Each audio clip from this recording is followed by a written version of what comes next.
नमस्कार दोस्तों, आप सभी का स्वागत है हमारे YouTube चैनल BCS अकेडमी पर। और आज की इस वीडियो में हम नीट IIT से संबंधित टॉपिक लेकर आए हैं। इस वीडियो में हम द्रव्य के तापीय गुण का एक टॉपिक लेकर चलेंगे, चालन। विद्यार्थियों, उष्मा स्थानांतरण या उष्मीय संचरण की 3 विधियां होती हैं, चालन, विकिरण और संवहन। उनमें से एक विधि चालन आज के इस वीडियो में देखने वाले हैं, इसका विस्तृत अध्ययन करने वाले हैं। यहां पर हम देखेंगे कि चालन होता क्या है, उष्मा चालकता का नियम क्या है, उष्मीय धारा, उष्मीय प्रतिरोध, ये सब किसे कहेंगे, होते क्या हैं, इनके फॉर्मूले आज के इस वीडियो में देखेंगे।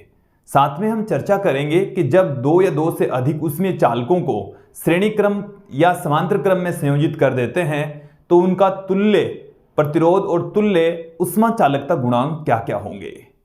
तो आज का ये जो वीडियो है वो काफी महत्वपूर्ण वीडियो होने वाला है, जिसमें हम चालन के बारे में विस्तृत चर्चा करेंगे।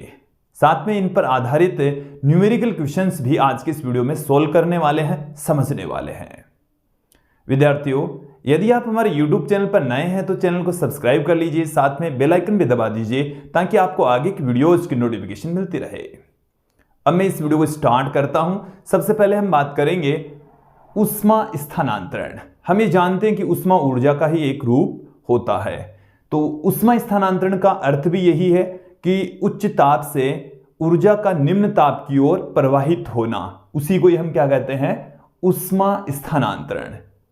देखो, नाम से ही स्पष्ट है कि ऊर्जा का क्या होगा, उष्मा स्थानांतरण का मतलब क्या है, ऊर्जा का उच्च ताप से निम्न ताप की ओर प्रवाह, उच्च ताप से निम्न ताप की ओर प्रवाह, ताप की ओर प्रवाह। कि जब ऊर्जा उच्च ताप से निम्न ताप की ओर प्रवाहित होती है तो उस घटना को हम क्या कहते हैं, उष्मा स्थानांतरण। उष्मा स्थानांतरण की 3 विधियां हैं। उष्मा स्थानांतरण की विधियां कितनी है, 3। यहां पर आप देखिए, 3 विधियां हैं विद्यार्थियों। पहली जो विधि है उसका नाम है चालन, और इस चालन के बारे में ही हम विस्तृत अध्ययन आज के इस वीडियो में करने वाले हैं। नेक्स्ट जो वीडियो है उसमें हम शेष जो दोनों विधियां हैं, संवहन तथा विकिरण, इनके बारे में जानेंगे, अध्ययन करेंगे। सबसे पहले हम बात करेंगे यहां पर कि चालन होता क्या है, चालन किसे कहा जाता है। कंडक्शन हेडिंग हमने डाल भी रखी है। देखिए, चालन में क्या होता है कि माध्यम के पार्टिकल बिना अपना स्थान छोड़े उष्मा का स्थानांतरण होता है।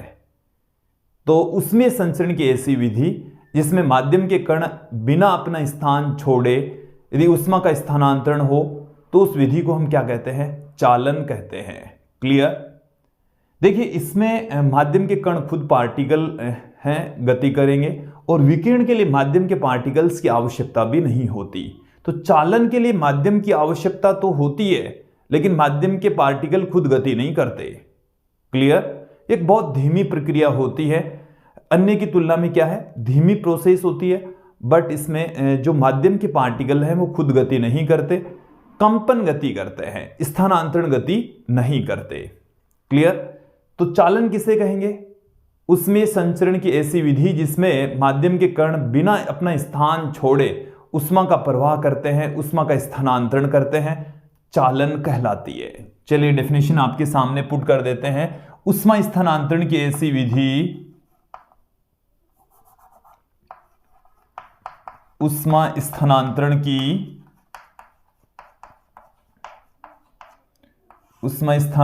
की ऐसी विधि जिसमें माध्यम के कण बिना अपना स्थान छोड़े,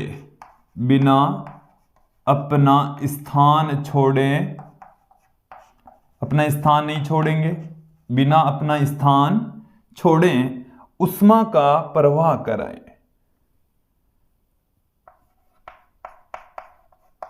उष्मा का प्रवाह करें, कोमा चालन कहलाती है। चालन कहलाती है। इस विधि को ही हम क्या कहते हैं? चालन विधि कहते हैं। देखिए, चालन विधि से संबंधित कुछ महत्वपूर्ण तथ्य अब हम जान लेते हैं कि चालन में क्या होता है। माध्यम के कण कंपन गति करते हैं, अपने स्थान पर इर्द गिर्द आगे पीछे गति करते हैं और उसी से ही उष्मा का स्थानांतरण होता है। क्लियर?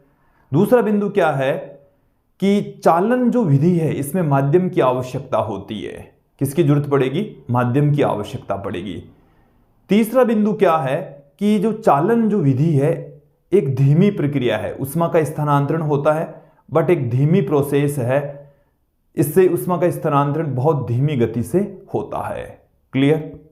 अब देखिए, मैं कुछ जैसे मैं धात्विक चालकों की बात करूं तो धात्विक चालकों के अंदर मुक्त इलेक्ट्रॉन होते हैं और धात्विक चालकों में जो चालन द्वारा उष्मा का स्थानांतरण होता है वो मुक्त इलेक्ट्रॉनों के जरिए होता है। किनके जरिए होगा? मुक्त इलेक्ट्रॉनों के जरिए। फिर मैं बात करूं अधात्विक चालकों की, तो अधात्विक चालक के अंदर जो अणु होते हैं, जो भी चालक हैं उसके अणु क्या करते हैं? उष्मा का स्थानांतरण करते हैं। चालन है ये ठोस, द्रव और गैस तीनों में हो सकता है, लेकिन ठोसों में सिर्फ चालन होता है। ठोसों में उष्मा का स्थानांतरण सिर्फ और सिर्फ किसके जरिए होगा? चालन विधि के द्वारा ही होने वाला है। क्लियर? जबकि चालन है वो ठोस, द्रव और गैस तीनों में संभव है, तीनों में पॉसिबल है। तो अब मैं आपके सामने कुछ महत्वपूर्ण तथ्य यहां पर रख देता हूं, चालन से रिलेटेड हम जान लेते हैं। देखिए, कुछ महत्वपूर्ण तथ्य मैं आपके सामने रख देता हूं। कौन कौन से तथ्य होंगे?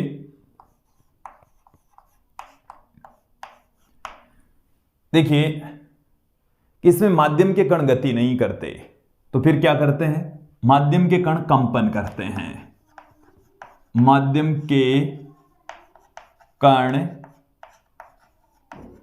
कंपन गति करते हैं।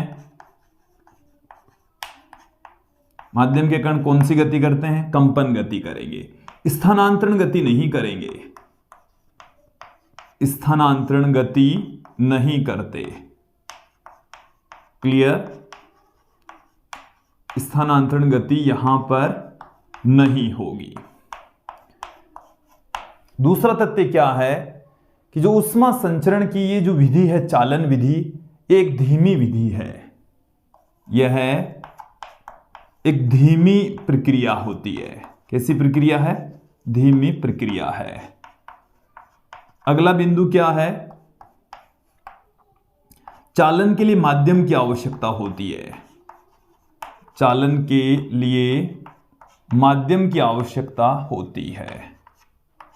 माध्यम की आवश्यकता होती है। किसकी जरूरत होती है? माध्यम की आवश्यकता होती है। क्लियर? चालन पदार्थ की तीनों अवस्थाओं में संभव है। चालन पदार्थ की तीनों अवस्थाओं में संभव है। पदार्थ की तीनों अवस्थाओं, और तीनों अवस्थाएं कौन कौन सी हैं? ठोस, द्रव और गैस। ठोस, द्रव और गैस तीनों में संभव है। संभव है। क्लियर? ठोसों में सिर्फ चालन होता है। ठोसों में कौन सी विधि होती है? सिर्फ और सिर्फ एक ही विधि होती है। ठोसों में सिर्फ चालन विधि होती है। सिर्फ चालन से ही उष्मा का स्थानांतरण होता है। क्लियर? अब मैं यहां पर कुछ पर्टिकुलर ले लूं। धात्विक चालकों के अंदर जो उष्मा का स्थानांतरण है वो मुक्त इलेक्ट्रॉनों के जरिए होता है। किसके जरिए होगा? मुक्त इलेक्ट्रॉन उष्मा का स्थानांतरण करते हैं। क्लियर। फिर मैं यहां पर बात करता हूं अधात्विक चालक और द्रवों की, तो उनमें अणुओं के द्वारा, इनके द्वारा, अणुओं के द्वारा उष्मा का स्थानांतरण होता है। अधात्विक चालकों में, अधात्विक चालकों में किसके द्वारा होगा? जो माध्यम के पार्टिकल्स हैं, अणु हैं, उनके जरिए होगा। और देखिए, जिस माध्यम से उष्मा का स्थानांतरण होता है वो माध्यम भी गर्म हो जाएगा। चालन विधि में क्या होगा? माध्यम भी क्या हो जाता है? माध्यम भी गर्म हो जाता है। मैं आपके सामने यहां पर पुट कर देता हूं कि उसमें स्थानांतरण की इस विधि से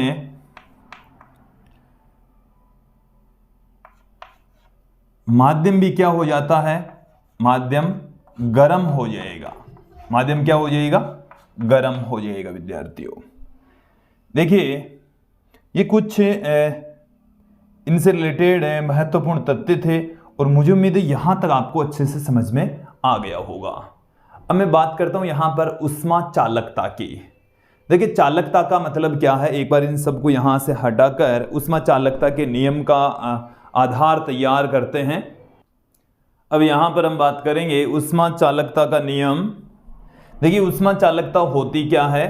तो ये किसी पदार्थ का एक गुण होता है जो उष्मा प्रवाह को बताता है कि किसी पदार्थ की उष्मा चालकता अधिक, इसका मतलब है कि उसमें से उष्मा प्रवाह भी अधिक होगा। और उष्मा चालकता कम, इट मीन्स उसमें से उष्मा का प्रवाह भी कम होने वाला है। तो उष्मा चालकता एक्चुअल में है क्या? पदार्थ का गुण है जो उष्मा प्रवाह को बताता है। उष्मा चालकता क्या है? पदार्थ का गुण है। ये पदार्थ का गुण जो उष्मा प्रवाह को बताता है, जो उष्मा प्रवाह को बताता है। किसको रिप्रेजेंट करता है? उष्मा प्रवाह को रिप्रेजेंट करता है। क्लियर। फिर देखिए, हम यहां पर समझ लेते हैं समतापीय पृष्ठ। देखो, नाम से ही स्पष्ट है कि ऐसा पृष्ठ जिसके ऊपर ताप एक समान होता है उसे हम समतापीय पृष्ठ कहते हैं। क्या कहेंगे? समतापीय पृष्ठ। ऐसा पृष्ठ जिस पर ताप एक समान रहता है। ऐसा पृष्ठ जिस पर ताप एक समान रहता है। क्या रहेगा? एक समान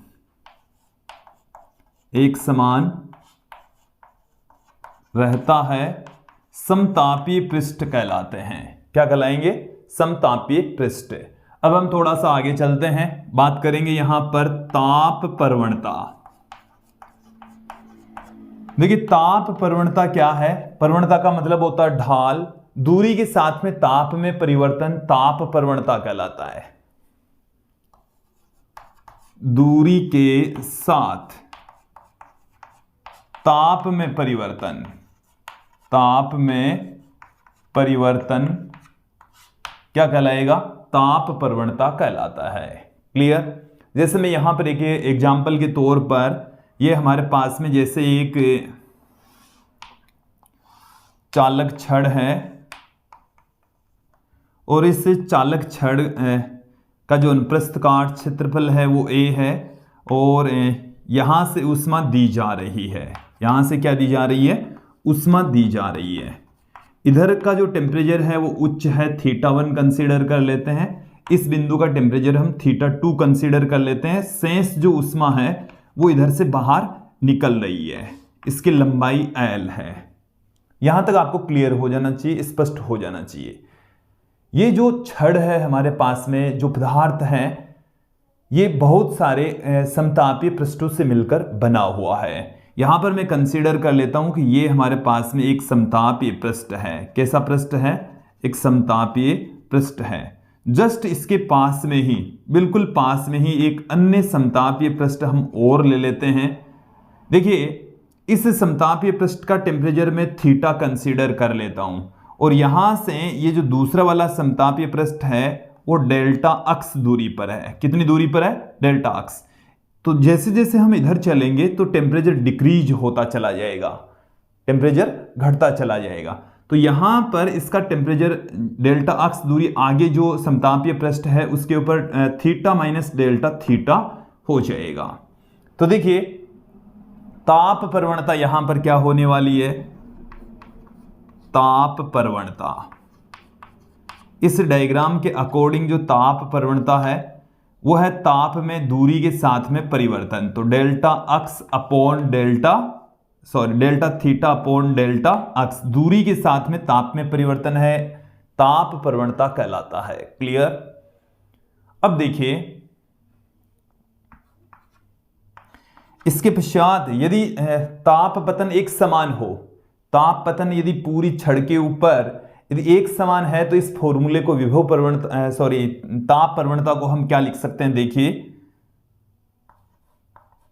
संपूर्ण छड़ पर ताप प्रवणता समान हो, ताप प्रवणता समान हो, या हम ताप पतन लिख दें, ताप पतन समान हो तो ताप प्रवणता को हम क्या लिख देंगे, ताप प्रवणता को हम पुट कर देंगे। देखिए उस कंडीशन में पूरी के ऊपर यदि ताप एक समान रूप से ड्रॉप होता है देन यहां से तापांतर कितना आ जाएगा, θ1 माइनस θ2 बट्टे में जो लेंथ है वो कितनी है, L। तो θ1 माइनस θ2 अपॉन L से इसको पुट कर सकते हैं। देखिए यहां पर मैं यदि बात करूं कि इसका मात्रक, तो देखिए इसका मात्रक क्या हो जाएगा, इसका मात्रक यहां से देखेंगे, इसका मात्रक है केल्विन, इसका मीटर, तो केल्विन प्रति मीटर, या इसको हम कह सकते हैं डिग्री सेंटीग्रेड बट्टे में सेंटीमीटर, ये इसके मात्रक होते हैं। क्लियर। ताप प्रवणता आपको समझ में आ गई है, तो फिर हम चलेंगे उष्मा चालकता के नियम की ओर। देखिए उष्मा चालकता का नियम क्या कहता है कि किसी चालक से, मैं यहां पर चालक वर्ड है वो उसमें चालक के लिए यूज में ले रहा हूं, तो किसी उसमें चालक से प्रवाहित जो उसमें धारा है या उष्मा प्रवाह की जो दर है वो उस चालक के अनुप्रस्थ काट क्षेत्रफल तथा ताप प्रवणता के समानुपाती होता है। नियम क्या है एक बार मैं आपके सामने पुट कर देता हूं। देखिए कि किसी उष्मीय चालक से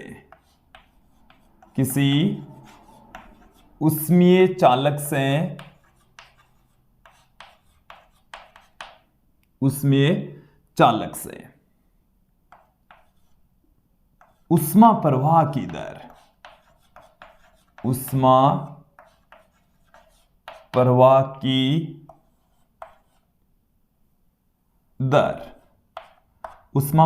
की दर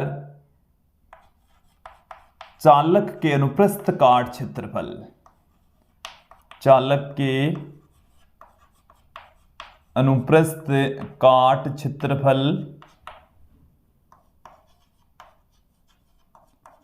क्षेत्रफल एवं ताप प्रवणता के समानुपाती होती है, एवं ताप प्रवणता के समानुपाती होती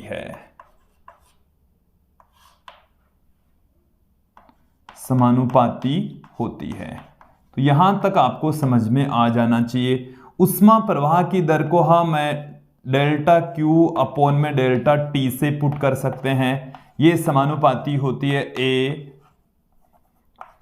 delta theta upon delta x, with एक नेगेटिव साइन भी यहां पर लगाएंगे। ये नेगेटिव साइन क्या बता रहा है, देखिए कि जैसे हम इधर चलेंगे ताप डिक्रीज होगा, ताप में क्या आएगी, कमी आएगी।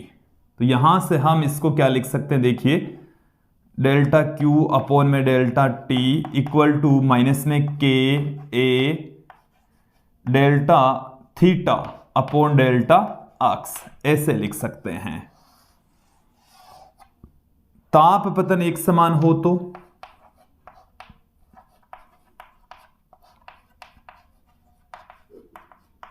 तापपतन एक समान हो तो तापपतन एक समान होगा तो यहां से आ जाएगा Q अपॉन में T बराबर, देखिए यहां पर जो ताप प्रवणता इसका हम ये वाला फॉर्मूला यूज में लेंगे, θ1 माइनस θ2 अपॉन में L।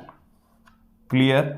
तो देखिए उष्मा चालकता का जो नियम है उससे हमें ये वाला फॉर्मूला प्राप्त होता है, Q बट्टे में T equal to KA θ1 minus θ2 upon L, जहां A चालक का अनुप्रस्थ काट क्षेत्रफल, θ1 एक सिरे का ताप, θ2 दूसरे सिरे का ताप, L उस चालक की लंबाई और K उष्मा चालकता गुणांक। ये जो उष्मा चालकता गुणांक है ये पदार्थ की प्रकृति के ऊपर डिपेंड करता है, पदार्थ की प्रकृति के ऊपर निर्भर करता है।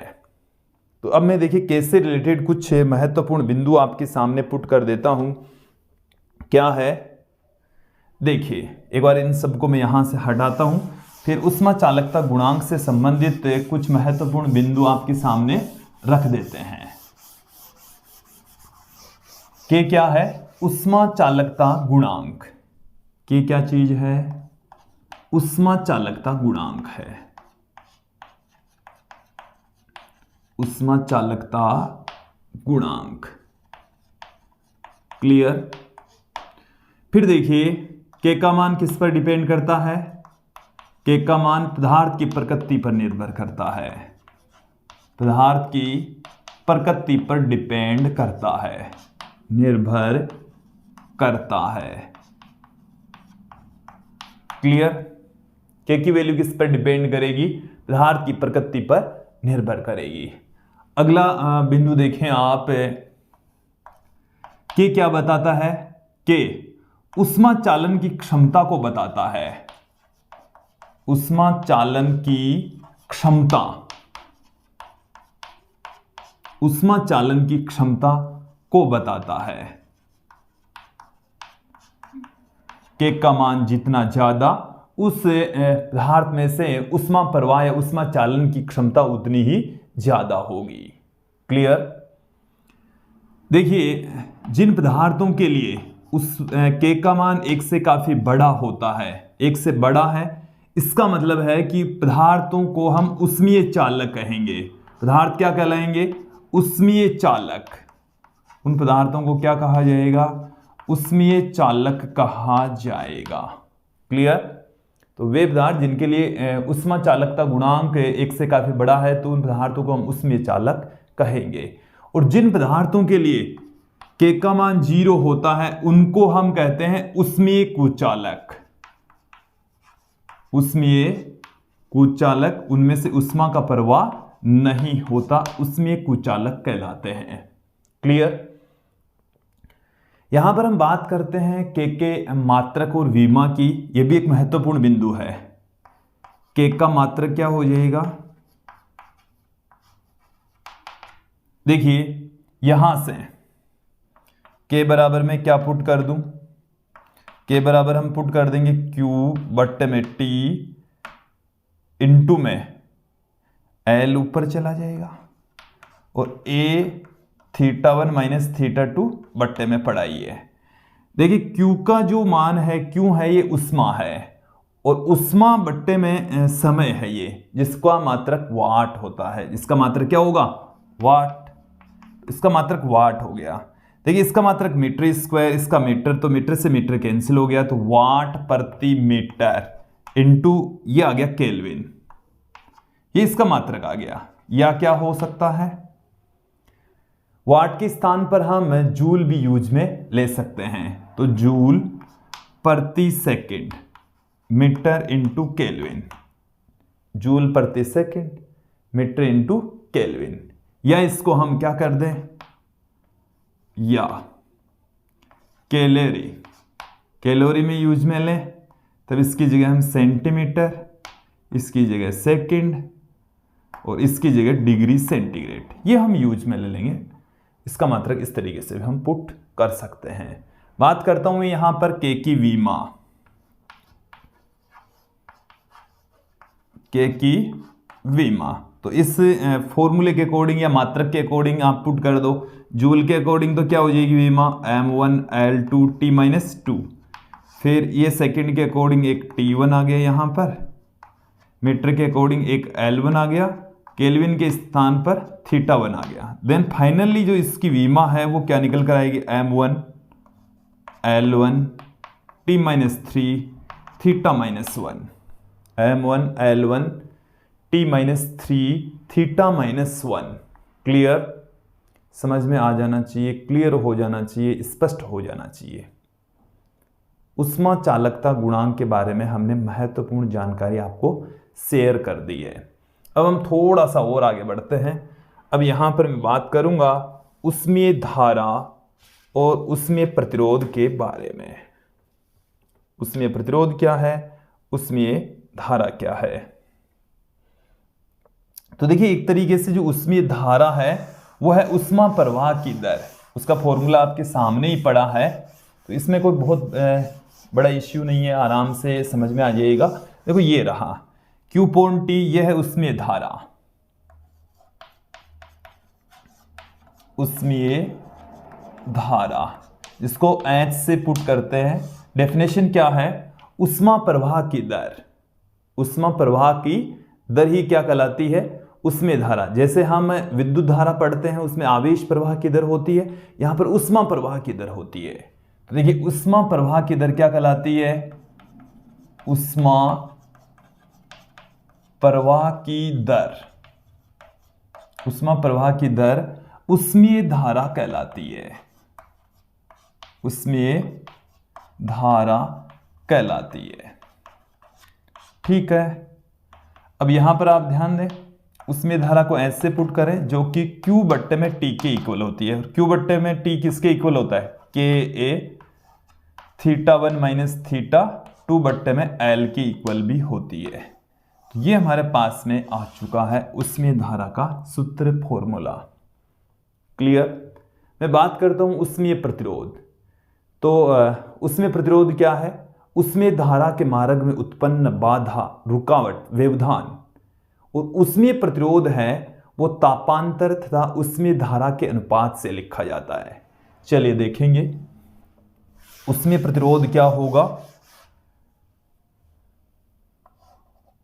उष्मीय प्रतिरोध, उष्मीय प्रतिरोध देखिए किससे प्रदर्शित करते हैं, R से ही लिखते हैं। किससे लिखा जाएगा, R से। और ये जो R है वो किसके इक्वल होता है, डेफिनेशन क्या है कि उष्मीय धारा के मार्ग में उत्पन्न बाधा, उष्मीय धारा के मार्ग में उत्पन्न बाधा, मार्ग में उत्पन्न बाधा क्या कहलाती है, उष्मीय प्रतिरोध कहलाती है। R से पुट करते हैं, ये तापांतर और उष्मीय धारा के अनुपात के बराबर होती है। तापांतर साथ में क्या है, उष्मीय धारा का अनुपात। तापांतर को हम θ1 माइनस θ2 से पुट करते हैं और उष्मीय धारा को हम H से पुट करते हैं। देन यहां से देखिए R का क्या फॉर्मूला बाहर निकलेगा। हमारे पास में H का सूत्र बोर्ड पर पड़ा है, ये वाला फॉर्मूला हम यहां पर पुट कर देते हैं।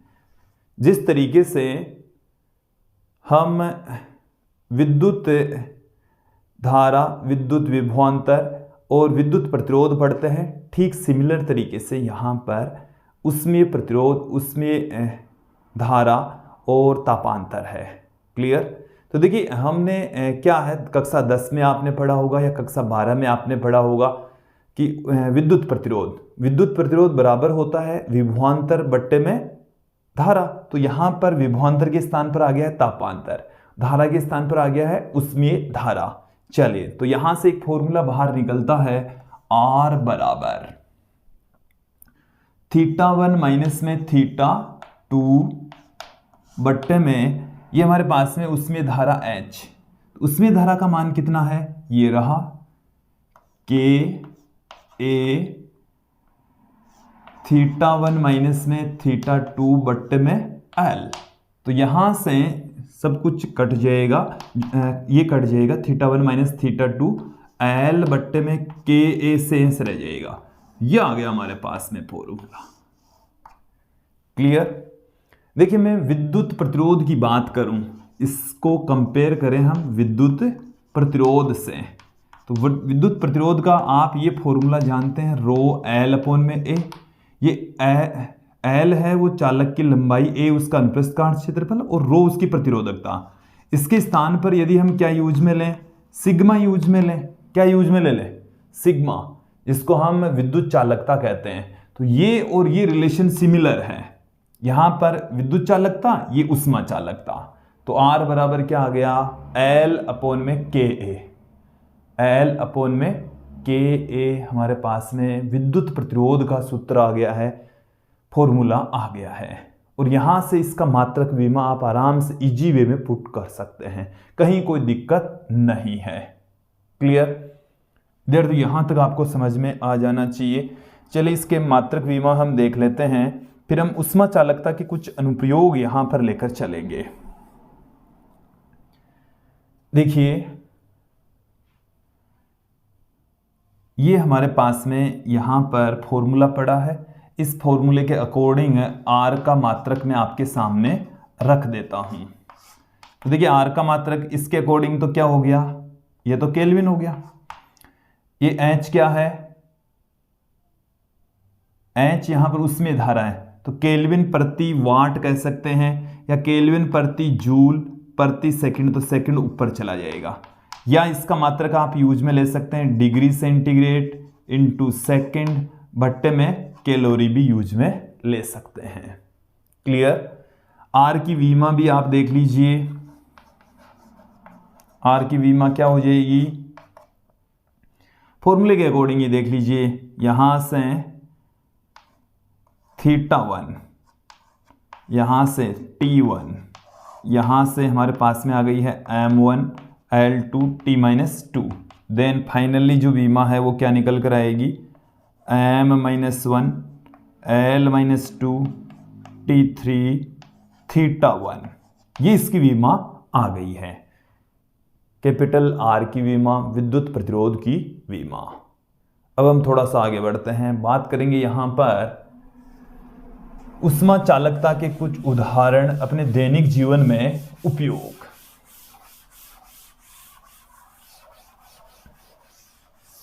उष्मा चालकता के कुछ एग्जाम्पल्स यहां पर हम देखने वाले हैं, एक एक करके उन एग्जाम्पल्स को समझ लेते हैं, देख लेते हैं।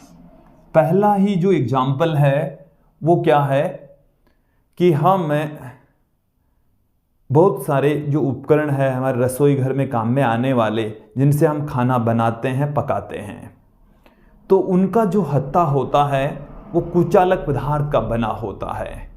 आप देखिए अपनी रसोई में आप जैसे तवे का प्रयोग कर रहे हैं, उसमें हत्था होता है, कुकर में हत्थे वाला कुकर होता है, तो जो हत्था होता है वो एक कुचालक पदार्थ का बना होता है। किसका बना होगा, कुचालक पदार्थ का, ताकि उष्मा का प्रवाह उससे न हो तथा हमें हानि ना पहुंचे। क्लियर हो गया। इसलिए हम कुचालक पदार्थों का हत्थे का प्रयोग करते हैं, उसमें कुचालक यहां पर होगा। फिर देखिए दूसरा क्या है, देखिए दूसरा अनुप्रयोग क्या है, समझें कि जो पक्षी होते हैं वो सर्दियों के दिनों में अपने पंखों को फैलाकर रखते हैं। पंखों को फैलाकर रखने से क्या होगा, उनके पंख और शरीर के बीच में एक वायु की परत आ जाएगी, और वो जो वायु की परत है वो एक कुचालक उसमें माध्यम का निर्माण करती है। इस कारण से उनके शरीर की जो गर्मी है वो बाहर नहीं निकलती, इस वजह से उनको सर्दियों में कम ठंड लगती है। जैसे हम ही ले लेते हैं कि सर्दियों में हम कोट पहनते हैं, और फर के जो कोट होते हैं, फर इसमें पंख जैसी संरचनाएं होती है, तो उनमें भी हमें सर्दी नहीं लगती।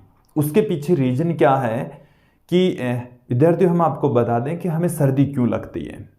जैसे मैं यहाँ पर खड़ा हूँ, बाहर का जो वातावरण है वो यदि इसका टेम्परेचर कम है, बाहर के वातावरण का टेम्परेचर क्या है, कम, हमारे शरीर का तापमान है ज़्यादा, तो हमारा शरीर क्या करेगा, उष्मा का उत्सर्जन करेगा। उष्मा का उत्सर्जन करेगा तो हमारे बॉडी का टेम्परेचर क्या होगा, कम होगा, इस वजह से हमें सर्दी लगती है। लेकिन यदि हमारी बॉडी उष्मा का उत्सर्जन नहीं करे तो हमें सर्दी नहीं लगेगी। जो कोट होते हैं उनमें यही होता है कि जो फर के कोट होते हैं उसमें वायु रह जाती है, और वो वायु है वो क्या करती है, कुचालक माध्यम का निर्माण कर लेती है। तो हमारे शरीर में से उष्मा का उत्सर्जन नहीं होता, उष्मा के उत्सर्जन की जरूरत नहीं पड़ती, इसलिए हमें सर्दी नहीं लगती। क्लियर। एक और बात करता हूं मैं, जैसे कि एक मोटा कंबल है उसकी बजाय 2 पतले कंबल में सर्दी कम लगती है। जैसे मैं बात करूं कि 2 पतले कंबल है और उन दोनों से एक संयुक्त मोटा कंबल बना दें तो 2 पतले कंबल में कम लगेगी, जबकि उन दोनों से यदि आप मोटा कंबल बना दे तो उससे ज़्यादा सर्दी लगेगी। उसके पीछे रीजन है कि जब 2 पतले कंबल हैं, पतले कंबल हैं, एक कंबल ये है ये वाला, दूसरा पतला कंबल ये है, ठीक है, इन दोनों के बीच में एक वायु की लेयर आ जाएगी। क्या आ जाएगी, वायु की परत। वायु की क्या है, एक परत है। ये जो वायु की परत है वो एक कुचालक माध्यम है। क्या है, कुचालक माध्यम का निर्माण करती है। किसका निर्माण करेगी, कुचालक माध्यम का निर्माण करेगी, जिससे उष्मा का प्रवाह नहीं होगा, उष्मा का स्थानांतरण नहीं होगा। तो 2 पतले कंबल का प्रयोग करना ज्यादा उचित रहता है एक मोटे कंबल की बजाय, क्योंकि वहां पर उष्मा का स्थानांतरण नहीं हो पाता। क्लियर। ऐसे ही जैसे जो बर्फीले क्षेत्र होते हैं उसमें जो लोग हैं वहां के जो मकान का निर्माण करते हैं बर्फ से करते हैं, तो वहां पर 2 लेयर बना लेते हैं। कितनी लेयर का निर्माण कर लेते हैं, 2 लेयर बना लेते हैं, ताकि वहां से उष्मा का स्थानांतरण नहीं हो। क्लियर।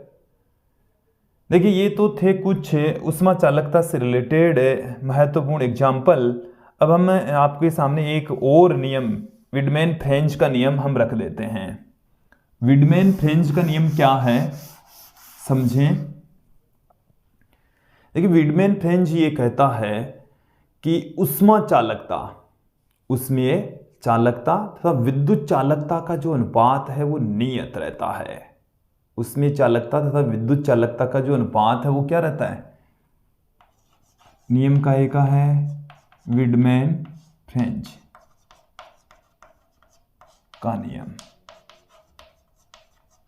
उष्मा चालकता क्या है नियम, उष्मा चालकता गुणांक के तथा सिग्मा, इन दोनों का जो अनुपात है वो क्या रहेगा, नियत रहेगा, कांस्टेंट रहेगा।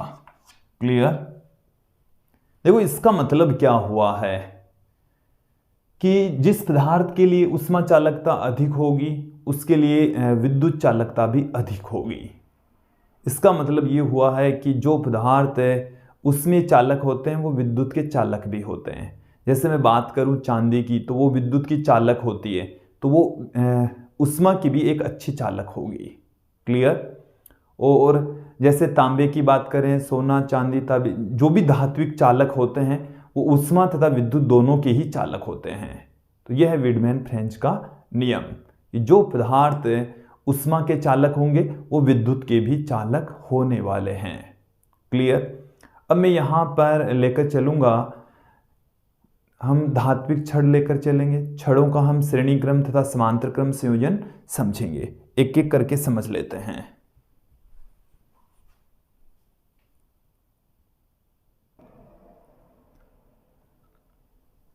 धात्विक छड़ों का संयोजन, और उसमें हम सबसे पहले ले लेते हैं श्रेणी क्रम संयोजन। हम तुल्य प्रतिरोध तथा तुल्य उष्मा चालकता गुणांक ज्ञात करेंगे। चलिए, जैसे मैं यहाँ पर कंसीडर कर लेता हूँ कि हमारे पास में बहुत सारी छड़ें हैं, n छड़ें हम कंसीडर कर लेते हैं। कितनी छड़ कंसीडर कर लेते हैं, n। पहली जो छड़ है इसकी लंबाई है L1, दूसरी जो छड़ है इसकी लंबाई है L2, तीसरी छड़ की जो लंबाई है वो है L3। ऐसे ही n छड़ें आपस में कनेक्टेड है। कितनी छड़ें जुड़ी हुई है, n छड़ें आपस में जुड़ी हुई है, इसकी लंबाई है Ln। सबका यहां पर मैं अनुप्रस्थ काट क्षेत्रफल सेम ले लेता हूं। अनुप्रस्थ काट क्षेत्रफल क्या ले लिया हमने? सेम। इसका टेम्परेचर θ1, इसका θ2, θ3, इसका टेम्परेचर हम θn ले लेते हैं। इसका उष्मा चालकता गुणांक K1, इसका K2, इसका K3 और इसका Kn हम ले लेते हैं। ये हमने आपको n छड़ें दिखाई है जिनकी लंबाइयां L1, L2, L3 dot dot dot Ln है, जिनके temperature θ1, θ2, θ3 dot dot dot θn है। उष्मा चालकता गुणांक K1, K2, K3 dot dot dot Kn है। हालांकि सबका अनुप्रस्थ काट क्षेत्रफल हमने एक के इक्वल लिया है, सेम लिया है। तो यहां से आप देखेंगे कि उष्मीय धारा सेम प्रवाहित होगी, चाहे अनुप्रस्थ काट क्षेत्रफल कितना ही हो। उष्मीय धारा क्या रहती है? श्रेणी क्रम संयोजन के अंदर सेम रहती है। उष्मीय धारा क्या रहेगी? सेम। उष्मीय धारा जैसे पहले चालक में से, दूसरे चालक में से, तीसरे चालक में से बहने वाली जो उष्मीय धाराएं हैं उस सब में सेम रहती है। उष्मीय धारा को हम H से पुट कर रहे हैं। फिर हम बात करते हैं यहां पर कि उष्मीय धाराएं जब सेम रहती है तो हमें क्या मिल जाएगा? यहां से देखिए, उष्मीय धारा के स्थान पर हम क्या लिख सकते हैं? K1 θ1 माइनस θ2, θ1 माइनस θ2 बट्टे में L1। क्योंकि जो उष्मीय धारा होती है वो क्या होती है? जैसे उसमें धारा होती है Ka θ1 माइनस θ2 अपॉन L। तो इसके दोनों सिरों का जो ताप में अंतर है, इस सिरे का तापमान यदि θ1 है, इसका तापमान θ2, तो θ1 माइनस θ2 के इक्वल इसको हम पुट कर देंगे। दूसरे चालक के लिए क्या हो जाएगा? K2 θ1 minus θ2 upon L2। और इसी तरीके से बाकी के चालकों के लिए भी हम पुट कर सकते हैं। मैं यदि यहां पर बात करूं तुल्य उष्मीय प्रतिरोध की, तुल्य उष्मीय प्रतिरोध की, तो तुल्य उष्मीय प्रतिरोध क्या हो जाएगा? तुल्य उष्मीय प्रतिरोध श्रेणी क्रम संयोजन में मैं RS से पुट कर देता हूं, अलग अलग छड़ों के प्रतिरोधों के योग के बराबर होगा। ये हमारे पास में आ जाएगा तुल्य उष्मीय प्रतिरोध। क्लियर? यहां तक आपको समझ में आ जाना चाहिए। फिर देखिए RS की जो वैल्यू है वो कितनी होती है? RS का फॉर्मूला हमने आपको एक बताया है, R बराबर L अपॉन में KA। ये फॉर्मूला हमने अभी थोड़ी देर पहले ही जब हमने उष्मीय प्रतिरोध का टॉपिक पढ़ा है वहां पर आपको बताया है। R बराबर होता है L बट्टे में KA। K उष्मा चालकता गुणांक, L चालक की लंबाई, A चालक का अनुप्रस्थ काट क्षेत्रफल। देन यहां से क्या आ जाएगा? टोटल जो लेंथ है वो आ जाएगी L1 plus L2 plus L3 plus dot dot dot Ln बट्टे में श्रेणी क्रम संयोजन में KS, और सबका जो अनुप्रस्थ काट क्षेत्रफल है वो है A। R1 की वैल्यू क्या हो जाएगी? L1 बट्टे में K1A। फिर R2 की वैल्यू क्या हो जाएगी? L2 बट्टे में K2A। फिर R3 की वैल्यू क्या हो जाएगी? L3 बट्टे में K3A dot dot dot Ln बट्टे में KNA। ये हमारे पास में आ गया है। दोनों तरफ से A कॉमन लेकर हम कैंसिल आउट कर देंगे। देन हमें देखो KS बराबर क्या मिल जाएगा? KS बराबर इसको उधर ले जाएंगे, इसको इधर ले आएंगे, L1 plus L2 plus L3 plus dot dot dot Ln upon L1 upon K1 plus L2 upon K2 plus L3 upon K3 plus dot dot dot Ln upon Kn। ये हमारे पास में फॉर्मूला आ गया है तुल्य उष्मा चालकता गुणांक का। किसका आ गया है? तुल्य उष्मा चालकता गुणांक। क्लियर हो जाना चाहिए, समझ में आ जाना चाहिए। यदि हम यहां पर दो ही छड़ लेकर चलें, कितनी छड़ लेकर चलें? दो ही, तब Ks का मान कितना आ जाएगा? L1 प्लस L2 बट्टे में L1 upon K1 plus L2 upon K2। यहां पर भी आप समझ लें, इसको अच्छे से क्लियर कर लें कि L1 और L2 बराबर हो, L1 और L2 दोनों क्या हो? बराबर। तो क्या आ जाएगा यहां से? यहां से k बराबर देखो क्या निकल कर आ जाएगा, k1 k2 लघुत्तम आ जाएगा। l देखो चलिए मैं रख देता हूं, इसी में ही रख देता हूं, l रख देता हूं मैं दोनों के ही जगह। तो l बट्टे में k1 प्लस l बट्टे में k2। तो यहाँ से ये तो आ गया 2l, और यहाँ पर ये l कॉमन आ गया, ये आ गया k2 प्लस k1 बट्टे में k1 प्लस k1 k2। ये l से तो l क्या हो जाएगा, कैंसिल हो जाएगा। k बराबर क्या आ गया, 2k1 k2 बट्टे में k1 प्लस k2, ये आ गया हमारे पास में। क्लियर? ये कब है, जब दो छड़ों को हम श्रेणी क्रम में जोड़ देते हैं जिनके लंबाई और अनुप्रस्थ काट क्षेत्रफल समान है और उष्मा चालकता गुणांक k1 तथा k2 है, तो तुल्य उष्मा चालकता गुणांक क्या होगा, 2k1 k2 upon k1 plus k2। Clear? अब मैं यहां पर एक और विशेष कंडीशन आपके सामने रख देता हूं कि ये जैसे हमारे पास में दो छड़ें हैं, कितनी छड़ हैं, दो छड़ हैं। ये इसका टेम्परेचर है θ1, इसका टेम्परेचर है θ2, और इन दोनों का जो अंतरापृष्ठ है ये क्या है, अंतरापृष्ठ।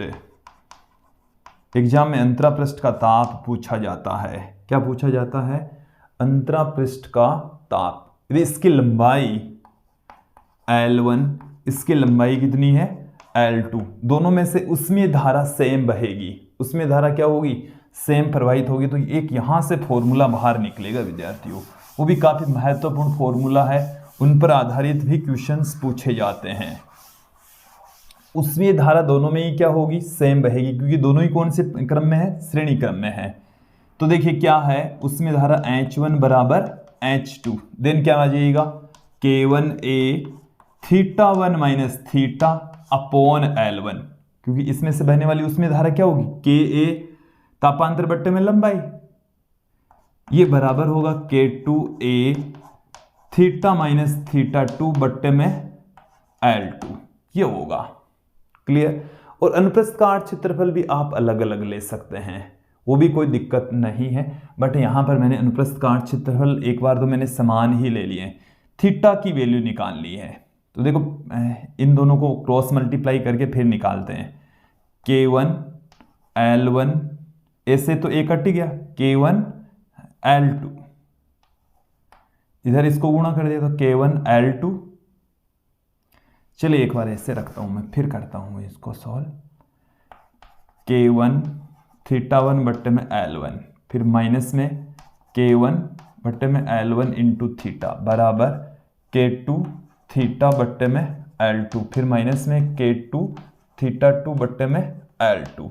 यहां से हमें चाहिए थीटा, तो थीटा को उधर ले जाएंगे तो यह तो आ गया K1 अपॉन L1, इसको उधर ले गए तो K2 अपॉन L2, इसको बराबर के इस तरफ लाएंगे, ये पड़ा ही है K1 θ1 बट्टे में L1, फिर प्लस में K2 θ2 बट्टे में L2।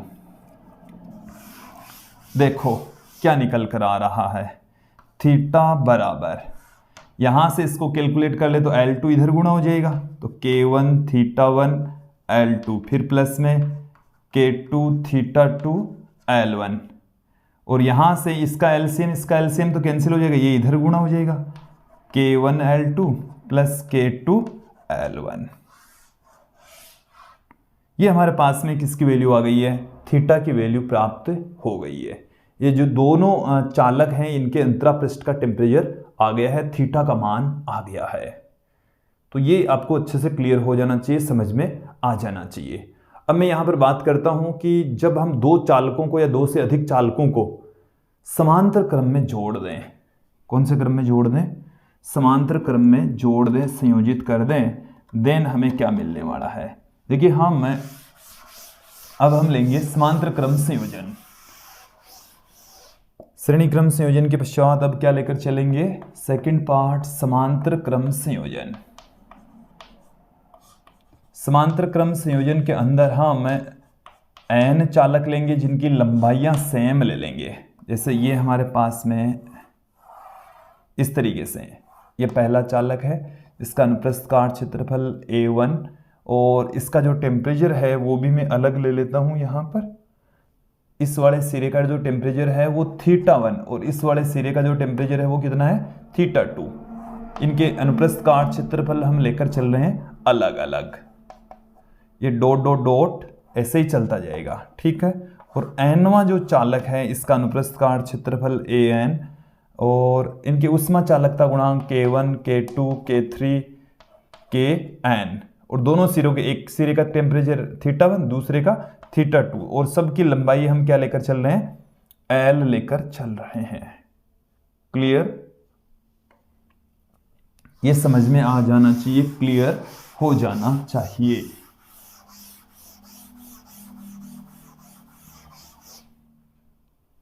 समझ में आ गया होगा, यहां तक कोई दिक्कत नहीं होनी चाहिए। हमने क्या लिया है वो एक बार फिर से समझ लीजिए। n चालक लिए हैं और उनको कौन से क्रम में जोड़ दिया, समांतर क्रम में, एक के ऊपर एक हमने रख दिया। सबकी लंबाई हमने L के बराबर ली है और इनके एक सिरे का टेम्परेचर है θ1 दूसरे सिरे का टेम्परेचर है θ2। इनके अनुप्रस्थ काट क्षेत्रफल A1 A2 A3 dot dot dot an, इनके उष्मा चालकता गुणांक K1 K2 K3 dot dot dot Kn है। क्लियर? देन यहां पर क्या होने वाला है कि जो उष्मीय धारा है वो प्रत्येक चालक में से बहने वाली उष्मीय धाराओं के योग के बराबर होगी। तो उष्मीय धारा तो किसके बराबर होने वाली है, उष्मीय धारा जिसको हम H से पुट कर रहे हैं, H1 प्लस में H2 प्लस में H3 प्लस में dot dot dot plus HN, ये होगी H बराबर H1 plus H2 plus H3 dot dot dot HN। उसमें धारा को हम किसके इक्वल रख सकते हैं, तापांतर बट्टे में प्रतिरोध। देन यहां पर तापांतर तो कितना है θ1 माइनस में θ2 और तुल्य प्रतिरोध को मैं कह दूं Rp से। पहले चालक के लिए क्या हो जाएगा, तापांतर θ1 माइनस θ2 और प्रतिरोध है इसका R1। इसी तरीके से दूसरे के लिए θ1 माइनस θ2 बट्टे में R2 plus dot dot dot nवे के लिए क्या हो जाएगा θ1 माइनस θ2 बट्टे में Rn। सब में से θ1 माइनस θ2 कैंसिल हो जाएगा, देन ये आ जाएगा, हमें ये प्राप्त हो जाएगा कि समांतर क्रम संयोजन के अंदर जो तुल्य प्रतिरोध का व्युत्क्रम है वो अलग अलग प्रतिरोधों के व्युत्क्रमों के योग के बराबर होता है। अब देखिए यहां से हम एक रिलेशन फाइंड आउट करेंगे, तुल्य उष्मा चालकता गुणांक। तो तुल्य उष्मा चालकता गुणांक के लिए हम यहां पर Rp की वैल्यू पुट कर देते हैं। देखो R के फॉर्मूले हमने अलग अलग पढ़े हैं, लेकिन वो फॉर्मूले हम यहां पर यूज में लेने वाले हैं जिनकी सहायता से हम Kp की वैल्यू फाइंड आउट कर सकें। या जैसे मैं यहां पर H का जो मान है ना वहां से भी फाइंड आउट कर सकते हैं, R से भी कर सकते हैं और H से भी कर सकते हैं, कोई फर्क नहीं पड़ता। जैसे R के मान हमारे पास में क्या है L अपॉन में Ka, L अपॉन में Ka। तो यहां पर मैं L अपॉन में Ka पुट करूंगा तो Ka कहां चला जाएगा, ऊपर चला जाएगा। चलिए दोनों जो आपकी इच्छा है, R बराबर क्या है ये फॉर्मूला होता है, ठीक है। इसको यूज में लेते हुए करूं मैं पुट, तो इसकी जगह क्या जाएगा L, लंबाई तो सबकी सेम है, Kp इंटू ए, Kp इंटू ए। तो देखिए यहां पर अनुप्रस्थ काट क्षेत्रफल है वो सबके क्या है, अलग अलग हैं। तो जो टोटल अनुप्रस्थ काट क्षेत्रफल है ना वो मैंने ले लिया A, या चाहे तो इसको भी क्या कर दो A1 plus A2 plus A3 dot dot dot An से इसको हम पुट कर सकते हैं। क्लियर? बराबर में क्या जाएगा L बट्टे में K1 A1, फिर प्लस में L बट्टे में K2 A2, फिर प्लस में dot dot dot Kn An बट्टे में L, L से L कैंसिल हो जाएगा। देन यहां पर Kp इक्वल टू क्या आ जाएगा, K1 A1 plus K2 A2 plus dot dot dot Kn An आ जाएगा बट्टे में A1 plus A2 plus A3 dot dot dot An। ये हमारे पास में तुल्य उष्मा चालकता गुणांक का फॉर्मूला आ चुका है। क्लियर? अब जैसे मान लो दो ही चालक हो, कितने चालक हो, दो चालकों के लिए क्या हो जाएगा, दो चालक हैं तो Kp बराबर K1 A1 plus K2 A2 बट्टे में A1 प्लस A2, ये आ गया। अब दोनों अनुप्रस्थ काट क्षेत्रफल भी समान कर दें तो K1 प्लस K2, ये A कॉमन आ जाएगा, नीचे से A कॉमन आ जाएगा, ये आ जाएगा उष्मा चालकता गुणांक। तो विद्यार्थियों ये रहे हैं आज के हमारे कॉन्सेप्ट हैं जिसमें हमने आपको अच्छे से समझाया है। अब इन पर आधारित कुछ न्यूमेरिकल क्वेश्चंस यहाँ पर हम ले लेते हैं, समझ लेते हैं। चलिए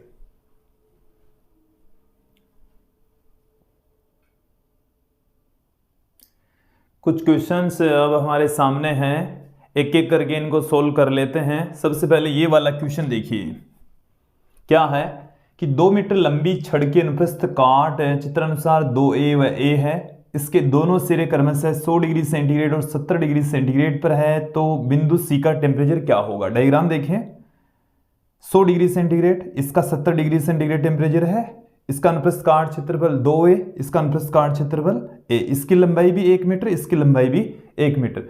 यहां पर उष्मीय धारा सेम प्रवाहित होने वाली है।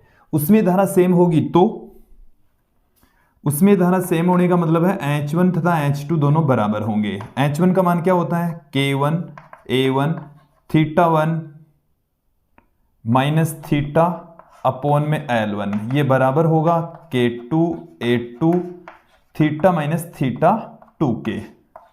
यहां पर पुट कर देते हैं, एक ही पदार्थ के बने हैं तो K, इसका अनुप्रस्थ काट क्षेत्रफल 2A, इसका जो टेम्परेचर है वो 100, C का हम मान लेते हैं थीटा, L1 का मान है 1 मीटर, ये बराबर होगा K A थीटा माइनस 70 बट्टे में 1 मीटर। यहां से K से K कैंसिल हो जाएगा, A से A कैंसिल हो जाएगा, और यहां से क्या बच गया हमारे पास में 200 माइनस 2 थीटा, 200 माइनस 2 थीटा बराबर में हमारे पास में रह गया थीटा माइनस 70, तो ये आ गया हमारे पास में 3 थीटा बराबर 270 और थीटा बराबर आ गया 90 डिग्री सेंटीग्रेड। तो इस वाले भाग का जो टेम्परेचर है वो 90 डिग्री सेंटीग्रेड रहने वाला है। क्लियर। अब ये वाला क्वेश्चन देखें कि एक ही पदार्थ के बने हुए 2 बेलनाकार छड़ों से उष्मा का प्रवाह हो रहा है। छड़ों का व्यास का जो अनुपात है वो 1:2 में है, और उनकी लंबाइयों का जो अनुपात है वो 2:1 में है। दोनों सिरों के तापांतर यदि समान है तो उष्मा प्रवाह की दरों का अनुपात पूछा है। तो देखिए उष्मा प्रवाह की जो दर है Q बट्टे में T, ये बराबर होती है या समानुपाती होती है एक तो अनुप्रस्थ काट क्षेत्रफल और लंबाई के, अनुप्रस्थ काट क्षेत्रफल और लंबाई की ये क्या होती है, व्युत्क्रमानुपाती होती है, ये हम जानते हैं। क्लियर। तो यहां से अनुप्रस्थ काट क्षेत्रफल को हम पाई d स्क्वायर बट्टे में 4, तो ये d स्क्वायर अपॉन में L के भी समानुपाती होती है। देन यहां से मैं 2 बेलन है तो पहले बेलन के लिए अपॉन दूसरे बेलन के लिए इनका जो अनुपात है वो क्या आएगा, d1 स्क्वायर अपॉन L1 बट्टे में d2 स्क्वायर अपॉन L2। तो ये आ गया हमारे पास में d1 बट्टे में d2 का होल स्क्वायर इंटू में L2 बट्टे में L1। d1 अपॉन d2 व्यासों का जो अनुपात है वो हमें 1:2 दे रखा है, साथ में L2 अपॉन L1 ये हमें L1 अपॉन L2 कितना दे रखा है, 2/1, तो L2 बट्टे में L1 कितना आ गया 1/2, तो ये आ गया 1:8। कितना आ गया 1:8। नेक्स्ट क्वेश्चन देखें कि तांबे का उष्मा चालकता गुणांक इस्पात के उष्मा चालकता गुणांक का 9 गुना है। कितना गुना है, 9 गुना है। तो चित्र में दिखाई गई संयुक्त बेलनाकार छड़ की संधि स्थल का तापमान क्या होगा। हमें क्वेश्चन में क्या दे रखा है कि तांबे के लिए मैं K1 लिख दूं और उसका उष्मा चालकता गुणांक इस्पात के उष्मा चालकता गुणांक का कितना है, 9 गुना है। तो देखिए K2 बराबर में K कंसीडर कर लेता हूं, तो K1 बराबर क्या आएगा 9K, कि तांबे का उष्मा चालकता गुणांक इस्पात के उष्मा चालकता गुणांक का 9 गुना है। ये तांबा इधर है, स्टील उधर है, इसका टेम्परेचर 100 डिग्री, उधर का 0 डिग्री। थीटा का मान पूछा है, जबकि इनकी लंबाइयां 18 और 6 सेंटीमीटर है।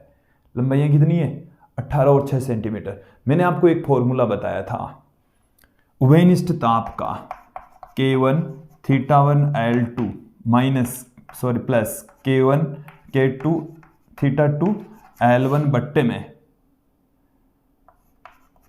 बट्टे में हमने एक आपको फॉर्मूला बताया था, तो उस फॉर्मूले के according K1 L2 plus K2 L1 सबकी वैल्यू पुट कर दीजिए। K1 का मान कितना 9K, θ1 की वैल्यू कितनी 100, L2 का मान कितना 6, प्लस में K2 का मान कितना K, θ2 का मान कितना 0, फिर L1 का मान कितना 18, बट्टे में K1 का मान कितना 9K, L2 का मान कितना 6, फिर प्लस में K2 का मान कितना K, L1 का मान कितना 18, ये आ गया हमारे पास में, ये तो 0 हो गया। देन ये कितना आ गया 5400, ये K आ गया। इनको हम गुणा करेंगे तो 54 और 18 कितना हो गया 72, K से K कैंसिल हो गया, और इसमें 9 का भाग चला गया 6 बार में, इसमें 8 बार में, 600 के अंदर 8 का भाग लगा देंगे तो 7 बार में 56, 40 5 बार में, ये 75 डिग्री सेंटीग्रेड आ जाएगा। कितना आ जाएगा 75 डिग्री सेंटीग्रेड। लास्ट क्वेश्चन देखें कि 1 मीटर लंबी एवं 100 सेंटीमीटर स्क्वायर अनुप्रस्थ काट क्षेत्रफल वाली धातु की छड़ के एक सिरे का तापमान 100 डिग्री सेंटीग्रेड है। यदि धातु के दूसरे सिरे का तापमान 0 डिग्री सेंटीग्रेड है तो छड़ से प्रति मिनट प्रवाहित होने वाली ऊष्मा की मात्रा, हमें क्या क्या दे रखा है वो देखिए। L बराबर दे रखा है 1 मीटर, अनुप्रस्थ काट क्षेत्रफल हमें दे रखा है 100 सेमी स्क्वायर, जिसको हम क्या लिख दें 10 की घात -2 मीटर स्क्वायर। इसके अलावा धातु की छड़ का टेम्परेचर, एक सिरे का टेम्परेचर θ1 बराबर कितना है 100 डिग्री सेंटीग्रेड, θ2 बराबर कितना है 0 डिग्री सेंटीग्रेड।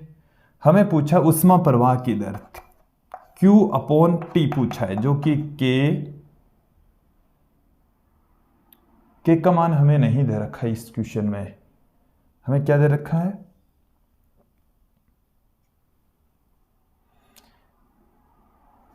देखिए, K का जो मान है वो मैंने यहां पर लिखा नहीं है, वैसे K का मान हमें 100 दे रखा है, 100 वाट जो भी मात्रक है 100 इकाई दे रखा है। चलिए तो Ka θ1 θ2 अपॉन L, ये फॉर्मूला होता है। तो 100, A का मान हमारे पास में 10 की घात -2, θ1 का मान 100, θ2 का मान 0, L का मान 1, यहां से ये कट जाएगा 100 आ जाएगा, ये 100 आएगा वाट या जूल प्रति सेकंड, और जब इसको मिनट में कन्वर्ट करेंगे तो 60 से ऊपर नीचे गुणा कर देंगे तो 6 गुणा 10 की घात 3 जूल प्रति मिनट आ जाएगा। क्लियर? तो ये विद्यार्थियों आपको समझ में आ गया होगा। ये था आज का हमारा वीडियो, जिसमें हमने चालन से रिलेटेड कुछ महत्वपूर्ण बिंदु देखे, उन पर आधारित न्यूमेरिकल क्वेश्चंस देखे। आज की इस वीडियो में इतना ही। धन्यवाद दोस्तों। नेक्स्ट वीडियो में फिर मिलेंगे, जिसमें हम ऊष्मा स्थानांतरण की जो शेष दोनों विधियां हैं, सहवंतता, विकिरण, उनके बारे में चर्चा करेंगे। आज के लिए इतना ही। धन्यवाद दोस्तों।